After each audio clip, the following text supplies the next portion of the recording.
One is poison, one is not. Choose right and you'll go to fairyland. I've got a question for you. What comes to mind when I say immersive movie scene? Is it a fight scene? Is it a sad scene? Or like a really emotional one? Is it some witty one-liner that's stuck at the back of your head somewhere? Or is it one of those?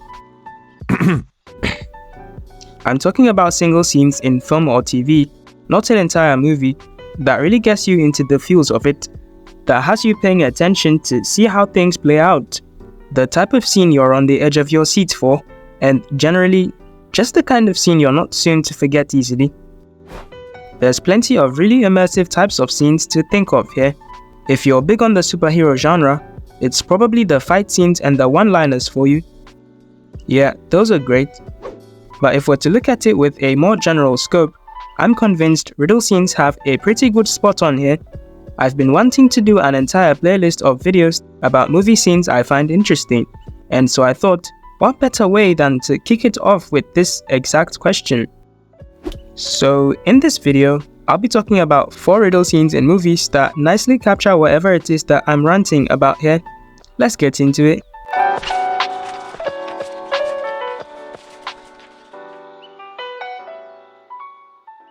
For context, what I mean by a riddle or puzzle scene is scenes in movies where the main character is faced with a riddle or puzzle that they have to solve in order to overcome something or progress further in their journey. I had to say this because this type of scene isn't talked about that much. No, seriously, try looking up riddle scenes in popular movies. See how many you can find that's relevant to this. The answer, not that many. What you're more likely to find is movies about riddles or movies about mind games, but then again, not what we're looking for. So for the ones that I'll be talking about, I had to scrape them from memory, hence why there's only 4. The first being Ender's Game. Now, I don't know about you, but Ender's Game is a movie I remember fondly, because since childhood, I've always gravitated more towards sci-fi, even though I've read and written more fantasy. Does anyone else relate? I liked the movie when I first watched it, had friends that had read the books, read the first 2 myself in high school, and have since seen the movie a couple of times over the years.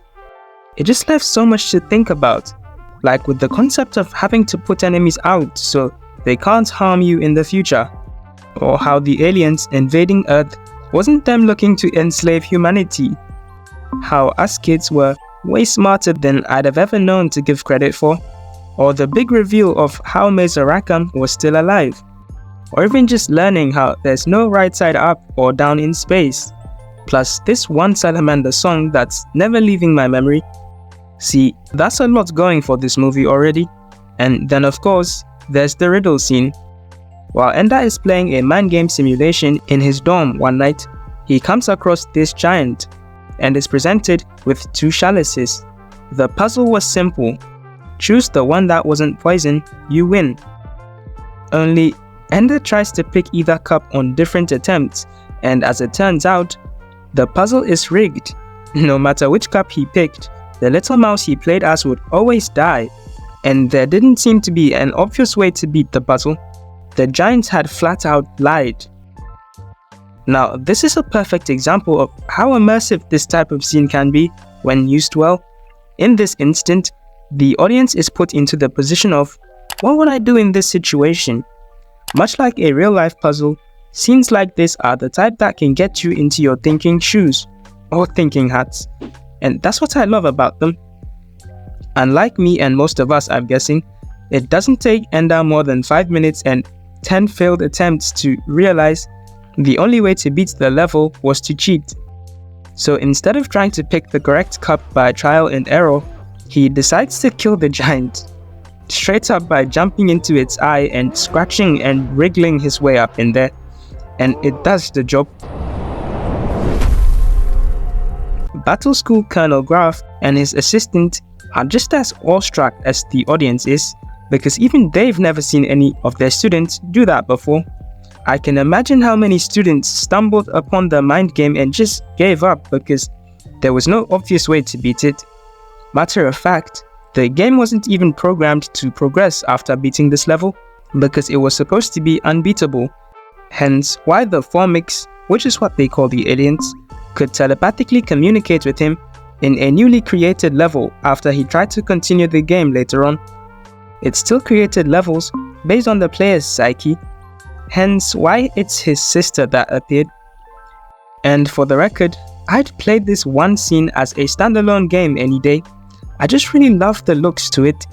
Like, there's a kind of vibe to these visuals that I don't think I've seen in many video games. Maybe it's the staple of like the 2013 era of CGI and VFX, and I just had to say how cool I think it is. This next scene that I'll be talking about is an actual Riddle scene. Yeah, figured I'd sneak at least one in here, and I'm talking about The Hobbit. For this one, I read the book way before I got to watching the movie, and it's one of the more exciting book-to-film adaptations I've experienced in my short time.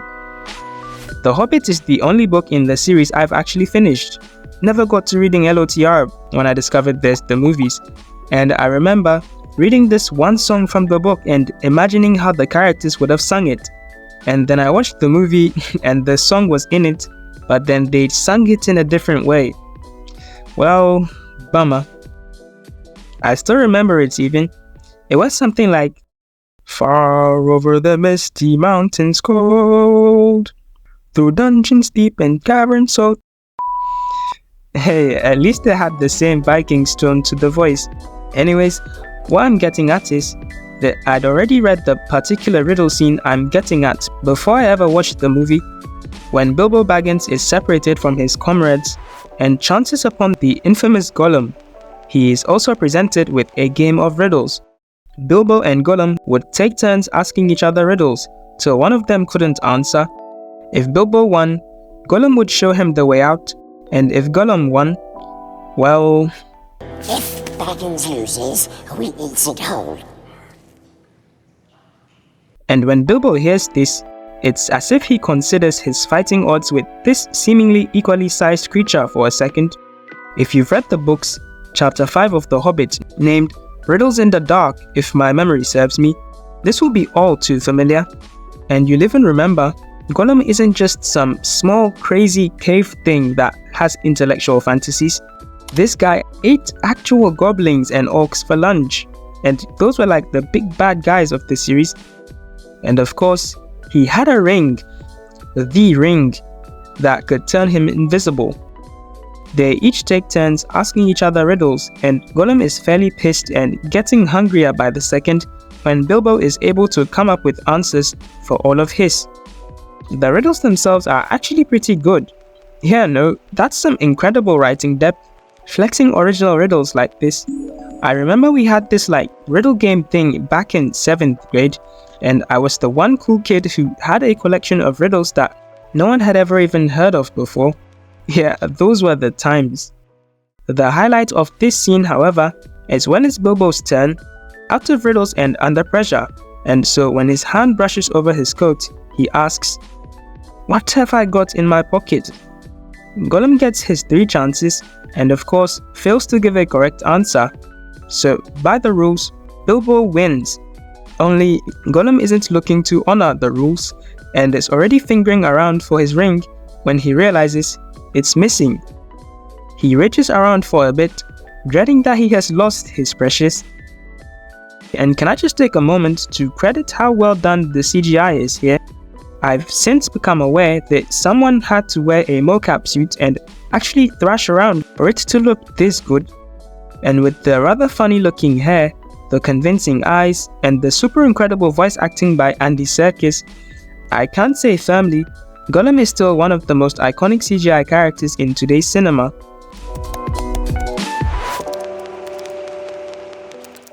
And after this awesome shot of him looking at his reflection and realizing what was truly amiss, we got this line that's probably the most memorable thing Gollum has ever said. And from there, the scene plays out pretty much the same as it does in the books. The ring slipping onto Bilbo's finger as he tries to catch it and turning him invisible at exactly the right time. Perfectly played out. Dramatic much? Maybe. It's just really interesting to have scenes like this where you know you're fully into it and truly not knowing what to expect next. Plus, leaving you with plenty to ponder on later, like how this cave-dwelling creature could possibly be diplomatic and give chances to his potential meals, even when he's really hungry, rather than just slip on the ring and make his move from the get-go. Man, if only all cage-dwelling creatures could be this decent. Moving on, this next scene is a rather simple one from one of my favorite movie franchises, Dune. The scene I'm referring to is the pain test from Part 1. A younger Paul Atreides is only still discovering what he's capable of. He's getting these visions he doesn't understand yet, and is learning to use the voice on the side. Not much of anything is exactly clear at this point, until he's summoned by the Bene Gesserit, and they're like a super influential and manipulative guild of mostly women, who basically steer major politics from the shadows. Paul's mother herself is a Bene Gesserit, so when he's summoned, there isn't any how he can refuse. He's brought to the room where the Mother Superior is, who's like the leader of the Bene Gesserit, and is also sudden and uncertain. Even the audience is left with this strong notion of suspense and the unpredictable. More so when his mother whispers into his ear to do everything he's told before leaving them. Paul looks to speak against this, but is instantly beckoned by the Mother Superior's voice to step forward and kneel. A show of the power that's in the room with him, not just for him but for us the audience as well. He is presented with a box and a poison needle held firmly to his neck. In the words of the mother herself, the test was simple. Take your hand out of the box, you die. What's in the box? Pain. Chills. Easily the hardest line from that first movie, but then again, it's in a Dune movie that you can have such a simple and plain scene be filled with so much intensity and power. This is the type of thing I was referring to in my opinion awards video from last year. Go watch that if you haven't already. I haven't read the books, but I imagine it's probably the same as well if it's in those. We have Paul basically caught in between a rock and a hard place, and it's obvious the intensity of the pain he's enduring is way high up, and then the Dune music kicks in, dialing the intensity up several notches. The scene periodically shifts to his mother on the other side of the door as she telepathically whispers words of encouragement to Paul, and her frantic state, the Hans Zimmer score, and the cold look of defiance that Paul responds with, it's just brilliant. My coverage of this scene probably doesn't do justice to the actual feels of it. You'll have to watch the actual scene itself for all the lines and the brain-touching music. I'll have it linked in the description. But then again, just like with all the other Riddle scenes, so much to ponder on. To think this tiny black box could induce so much pain and yet not leave even a single scar or bruise. Or how unwavering and trained a hand would have to be to hold that poison needle so close and not fumble. Classic sci-fi mind-boggling. Love to see it.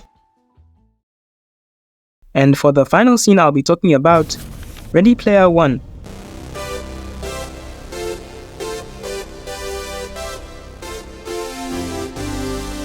Yeah, mentioning this movie, a lot of you are going to be thinking, but isn't there like 3 separate riddle scenes in that movie? And you'd be correct. Ready Player One is that type of movie you don't see replicated much, because it has so much going for it, and generally positive reception from the target audience. All the Easter eggs and pop culture references, I cannot even fathom how they managed it.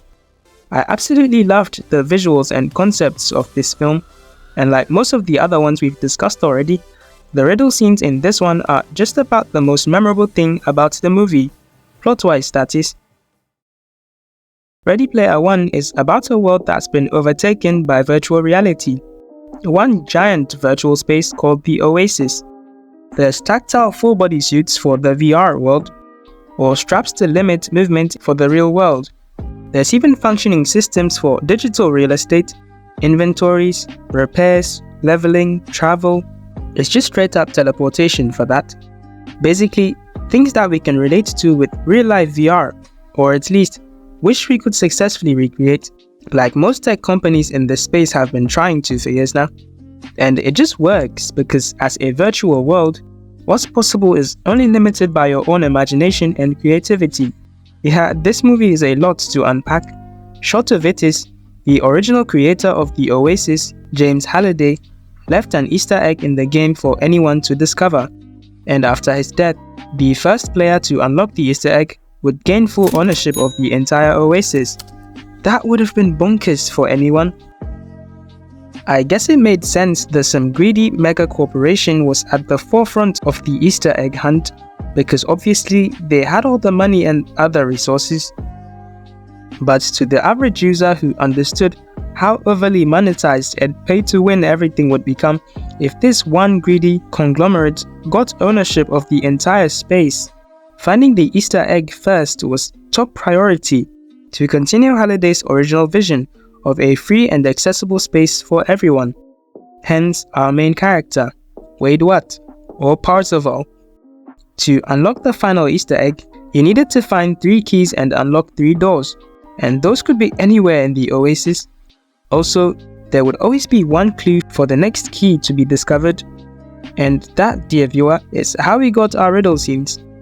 From the get-go, Wade is fully locked in with this Easter egg hunt. No one has managed to crack the first clue yet, and how those are presented as a riddle or puzzle that hints to where the Easter egg could be found. For the first challenge, the task was simple: win a race, find the key at the finish line. Obviously, not as simple as it seems. You got freaking Kong doing giant leaps and bashing people's vehicles in, among the other 101 things whose sole purpose was to prevent anyone from winning, by any means necessary.